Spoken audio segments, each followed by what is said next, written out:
Hello. Ito na po si Kabugoy Vlog. Nandito po ako ngayon, papakita ko po sa inyo itong nasa itaas. Ito po sila isang unboxed diaries. Meron po kasing issue ngayon dahil po sa Itel E50 na unit ng Android ay grabe po yung issue po ngayon is umabot na po ng 6,500 units po ang nag-aabil ng piso deal. Alam niyo ba piso deal?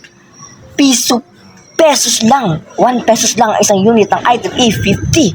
Samantalang ang kanilang live is isang unit lang po talaga ang mag-aabil ng Itel E50 ng management ng Itel. But nasayahan po ang management kaya umabot na po sa 10 units ang magiging piso deal nito. Yun nga lang, knowingly is meron nagkaroon ng down yung system o may problema sa kanilang system. Bakit ba ganon? Ayun mga kabugoy. Kasi po umabot na po sa 6,500 units ang nasold as for piso deal mga kabugoy. Diba? Sobrang lugi po nun ng company po ng Itel. Why? Because umabot na po sa 15 million pesos yung kanilang malulugi dito.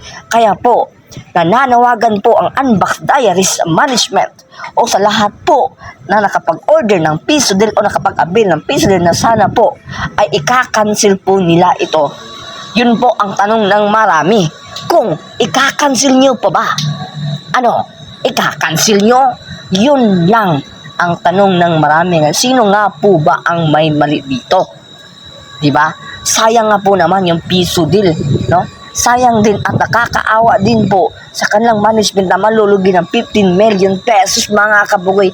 Kaya po nag-live po ngayon ang Itel management at saka yung Unboxed Diary na sana po kung sino man po ang nakapag-order o nakapag-abil ng piso deal ay sana po ika-cancel po ito.